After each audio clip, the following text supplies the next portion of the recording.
Hallo ihr Lieben, schön, dass ihr dabei seid. Heute möchte ich mit euch zusammen diese Erdbeer-Eierlikör-Torte backen. Und zwar könnt ihr die zu jeder Gelegenheit nehmen, natürlich zu Ostern, ja, wunderbar. Oder Muttertag, also alle Feiertage könnt ihr diese Torte backen. Und wie ich die gemacht habe, zeige ich euch in einem kleinen Film. Ihr braucht eine Springform, 26 cm. Die Seiten bitte nicht einfetten, weil der Biskuitboden sonst nicht hochkommt. Und ich würde sagen, wir fangen sofort an. Als erstes gebt ihr den Rühraufsatz in den Mixtopf rein. Und zwar das Messer an der höchsten Stelle, linke Seite, damit es richtig fest ist. Und dann brauchen wir schon 4 Eier. Und das lassen wir für 2 Minuten 50 Grad auf Stufe 3,5. Der Ton ging mal hier nicht. Es kommen 160 Gramm Zucker rein und eine Prise Salz. Ja, geben wir noch mal eins. So, das lassen wir jetzt 4 Minuten 50 Grad auf Stufe 3,5. Schaut euch das an, wie toll das aussieht. Wir brauchen jetzt einmal 140 Gramm Mehl, kommen noch 20 Gramm Backkakao dazu. Sollte zusehen, dass das nicht so krümelig ist. Und eine halbe Packung Backpulver. Da nehme ich immer ganz gerne den Backpulver von Weinstein. So, das ist schon mal unser Biskuitteig. Also es geht ruckzuck. Und das lassen wir 4 Sekunden auf Stufe 3. Alles, was hier auf dem Deckel ist, das hole ich dann auch schon mal alles mit dem Spatel einmal raus. Und den Rühraufsatz, den holen wir dann auch vorsichtig aufkloppen, alles ein bisschen ab. Und einmal mit dem Spatel jetzt alles noch mal so ein bisschen vermischen. Auch hier an den Seiten alles mal so runterschieben. Ist viel zu schade, wenn man das da alles hier so oben lässt. Backofen auf 180 Grad vorheizen. Ich weiß nicht, ob ich es schon gesagt habe. Und jetzt geben wir natürlich alles hier auf unsere Springform.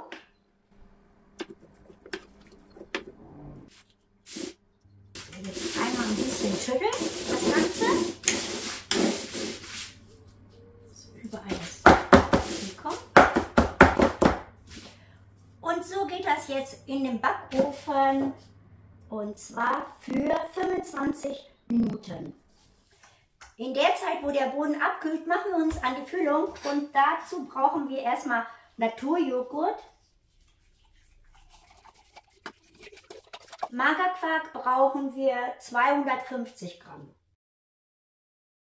Ich habe hier jetzt die fettreduzierte, und zwar ist das jetzt 19% Fettanteil. Das sind jetzt 230 Gramm, die lasse ich auch. Also ich lasse jetzt nicht 30 Gramm übrig. Und 150 Gramm Eierlikör, 80 Gramm Puderzucker, 20 Gramm Vanillezucker. Von der Sofortgelatine brauchen wir 30 Gramm. Ich gebe etwas mehr, weil ich von allem etwas mehr genommen habe. Also gebe ich mal so, ja, 50 Gramm.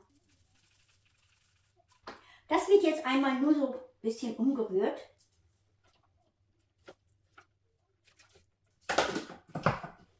Und das geht für 15 Sekunden auf Stufe 5. Den Biskuitboden habe ich 3-mal geteilt.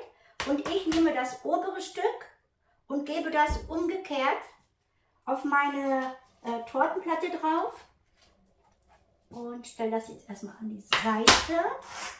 So, die Creme müsst ihr teilen. 2/3 und 1/3. Bei der 2/3 gebt ihr die Erdbeeren rein. Was habe ich hier? Ungefähr 320 Gramm. Erdbeeren in Stücke geschnitten. Rühren wir jetzt einfach mal um. Und verteilen jetzt schon mal die Hälfte von der Creme auf dem Boden.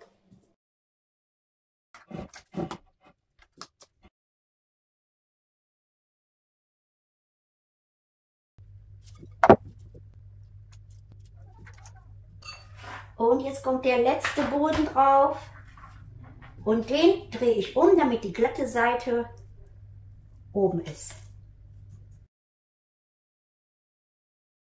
Die letzte Creme kommt jetzt oben drauf und wird verteilt. Ein Tipp von mir, mit einem Tortenheber kann man das immer sehr, sehr gut glatt streichen und alles gut verteilen.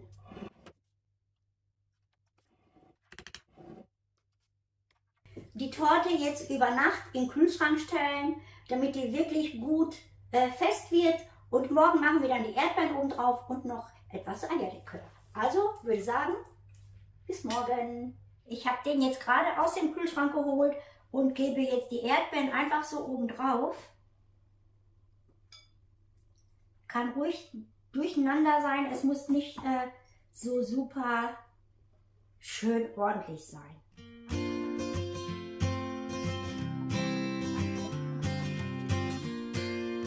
Und jetzt nur noch etwas Eierlikör oben drauf geben. Ihr könnt es auch weglassen, aber ich wollte das jetzt schon so mit Eierlikör ein bisschen noch verfeinern. Ich hoffe, es kommt jetzt nicht zu viel raus.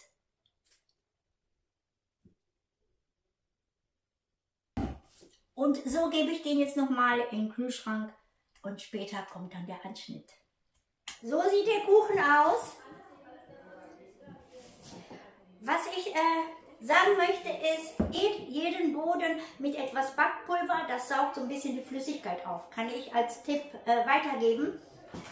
Ja, der Anschnitt, da mache ich natürlich ein Foto, das werdet ihr dann im Foto sehen, weil jetzt kann ich den nicht anschneiden. Wir wollen jetzt Kaffee trinken und dann kommt er so auf den Tisch.